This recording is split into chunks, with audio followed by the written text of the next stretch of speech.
भारत की defence industry के लिए इससे ज्यादा बुरा कुछ नहीं हो सकता। सरकार कहती है कि मैं तो साहब हिंदुस्तान एरोनॉटिक्स पे जुर्माना लगाऊंगी क्योंकि उसने टाइम पर मुझे एयरक्राफ्ट नहीं दिए। इन 25 सालों में जो हुआ है वो किसी डिजास्टर से कम नहीं है। सरकार इतने ज्यादा गुस्से में है, इतनी फ्रस्ट्रेशन में है कि अब एचएएल पर पेनल्टी लगाने जा रही है। आप भी सोचोगे अजीब सा सिस्टम है साहब, तो भारत सरकार ही जुर्माना लगाएगी, भारत सरकार पर ही जुर्माना लगाएगी। साल भर से ऊपर हो गया है अमेरिका को इंजन सप्लाई करे, लेकिन उसके बावजूद एक सिंगल तेजस भारतीय वायुसेना को ये लोग डिलीवर नहीं कर पाए। तो दुनिया में फाइटर एयरक्राफ्ट बनाना इतना आसान काम नहीं है साहब। अगर इतना आसान होता तो दुनिया के सारे धन्ना सेठ बनाकर तैयार कर चुके होते अब तक। जो ये कंपनी है ना, इसे चलाते हैं सरकारी बाबू। इसमें तेजस बने ना बने तो भी उनकी तनख्वाह उतनी ही होने वाली है। जितने भी इसमें सरकारी बाबू काम कर रहे हैं सबको फायर करो लाइन लगा, तो इसका एक ढेला नहीं मिलने वाला। ये इतनी नाकारा कंपनी है। हालांकि दोस्तों, तेजस फाइटर एयरक्राफ्ट की deliveries delayed and delayed and delayed वही होता जा रहा है, मिल ही नहीं रही है सब, क्योंकि इंजन ही नहीं आ रहे। पहले कई बार जनरल इलेक्ट्रिक अमेरिका के ऊपर जुर्माना लगा दिया। अब हालात कुछ ऐसे हैं कि सरकार कहती है कि मैं तो साहब हिंदुस्तान एरोनॉटिक्स पे जुर्माना लगाऊंगी क्योंकि उसने टाइम पर मुझे एयरक्राफ्ट नहीं दिए। हिंदुस्तान एरोनॉटिक्स खुद सरकार की कंपनी है, तो सरकार किस पे जुर्माना लगाएगी? खुद पे जुर्माना लगाएगी। आप भी सोचोगे अजीब सा सिस्टम है साहब। हॉल पर जुर्माना लगेगा। हॉल में कौन बैठा है? आपके लोग बैठे हैं, रक्षा मंत्रालय वाले, जो डिफेंस मिनिस्ट्री वाले हैं। तो भारत सरकार ही जुर्माना लगाएगी, भारत सरकार पर ही जुर्माना लगाएगी। भारत सरकार जुर्माना देगी, भारत सरकार अपने अकाउंट से निकाल के दूसरे अकाउंट में डालेगी। क्या बात है। हर साल 8 तेजस MK-1A फाइटर जेट मिल रहे थे साहब, कुछ नहीं हो रहा साहब।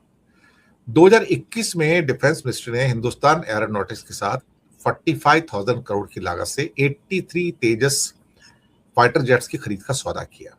73 इसमें फाइटर जेट थे और 10 ट्रेनर एयरक्राफ्ट थे। डिलीवरी फरवरी 2024 से होनी थी। 2.25 साल हो गए। एक भी ऑपरेशनल तेजस नहीं मिला अब तक, एक भी नहीं मिला है। हॉल से पूछो तो कहते हैं कि हम जिम्मेदारी नहीं है। अमेरिका की कंपनी जनरल इलेक्ट्रिक से F404 इंजन जो है वो टाइम पे आते नहीं है। 2021 में 99 इंजन के लिए $716 मिलियन का समझौता हुआ। अब तक 5 सालों में सिर्फ 6 इंजन आए हैं। 5 सालों में 6 इंजन, यानी कि हॉल कहता है कि मैंने तो 5 तेजस विमान पूरी तरह से तैयार कर लिए हैं, 9 अन्य भी तैयार हैं। बस इंजन लगना बाकी है। 20 और एयरफ्रेम फैक्ट्री में तैयार खड़े हैं, इंजन ही नहीं है। अब बिना इंजन के क्या करोगे? राजनाथ सिंह ने इस मुद्दे को अमेरिका के सामने उठाया। अमेरिका हर बार कहता है हाँ हम देंगे ना आपको, विल डेफिनेटली गिव यू, लेकिन वो देते ही नहीं है।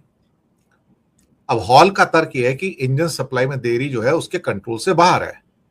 तो आप जाइए जनरल इलेक्ट्रिक से बात कीजिए, जो डिफेंस मिनिस्ट्री, उससे कहते हैं आप बात कीजिए। आपको मेरे ऊपर जुर्माना लगाने लगा लो, तो आप मेरे ऊपर जुर्माना थोड़ी लगा रहे हो, आप तो अपने ऊपर जुर्माना लगा रहे हो क्योंकि फैक्ट्री तो आपकी है। अब साहब सरकार कह रही है कि मैं अब डिफेंस के कुछ नए एयरक्राफ्ट, जो नया M का इनका आने वाला है 5th जनरेशन का, मैं प्राइवेट आदमी को दूंगा, वो बनाएगी आपको।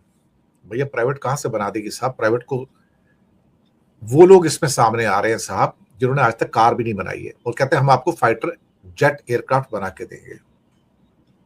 इंडिया में ना बहुत सारे लोगों को एक भरोसा हो गया है, और भरोसा ये हो गया है कि हम दरअसल कोई भी टेक्नोलॉजी दुनिया से खरीद सकते हैं।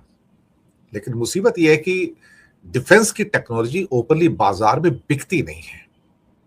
या अगर आप इंजन लेना चाहते हो तो आपको इंजन अवेलेबल नहीं है। आप सोर्स कोड लेना चाहते हो, सोर्स कोड नहीं देते हैं। नेविगेशन चाहते हो, नेविगेशन नहीं मिलता है। तो दुनिया में फाइटर एयरक्राफ्ट बनाना इतना आसान काम नहीं है साहब। अगर इतना आसान होता तो दुनिया के सारे धन्ना सेठ बनाकर तैयार कर चुके होते अब तक। तो ये बड़ा एक टिपिकल टेक्नोलॉजी है। इसको सिर्फ रशिया और चाइना जैसे 2 कंट्री हैं जिन्होंने फाइटर एयरक्राफ्ट बनाए, और अभी थोड़ा सा कोरिया ने एक बनाया है, वो भी 4.5 जनरेशन का है।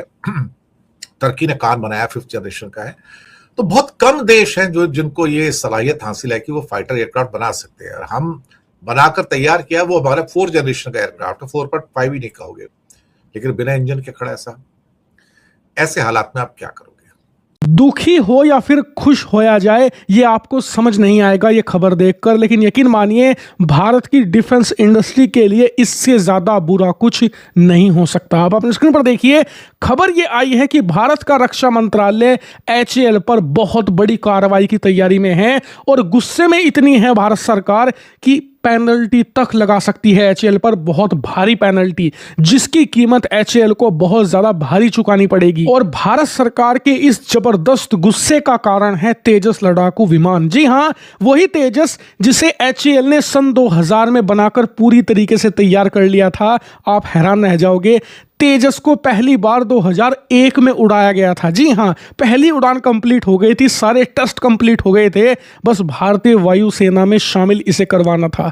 सन 2001 की बात कर रहे हैं हम, मतलब उस समय जब तेजस ने उड़ान भरी थी ना, तो पूरी दुनिया में HAL की हाइप थी। HAL को इंडिया की नेक्स्ट लॉकहीड मार्टिन और बोइंग का दर्जा दिया जा रहा था। ये दोनों अमेरिका ही नहीं, दुनिया की सबसे बड़ी हथियार निर्माता कंपनी है और कहा जा रहा था कि HAL भारत की लॉकहीड मार्टिन बनेगी। लेकिन इन 25 सालों में जो हुआ है वो किसी डिजास्टर से कम नहीं है। तेजस लड़ाकू विमान आज 25 साल हो चुके हैं उड़ान भरे हुए, आज तक भारतीय वायुसेना में शामिल ही नहीं हो पाया। हम ऑर्डर दे चुके हैं HAL को, पैसा भी दिया जा चुका है, लेकिन तेजस है कि मिलने का नाम नहीं ले रहा वायुसेना को।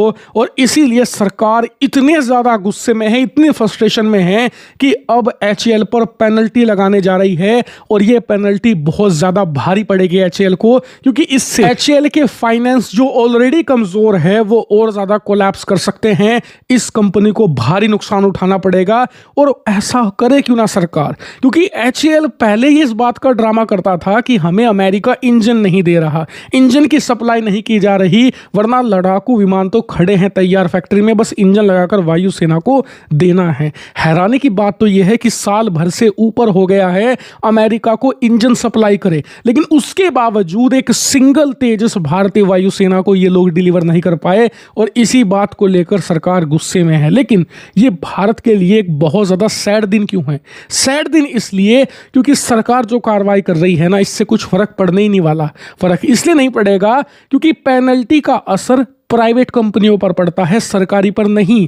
ये तो कुछ ऐसी ही बात हो गई कि सरकार अपनी ही जेब से पैसे निकालकर यहाँ पर फाइन भरेगी और वो फाइन फिर से सरकार की जेब में जाएगा, क्योंकि जो ये कंपनी है ना, इसे चलाते हैं सरकारी बाबू।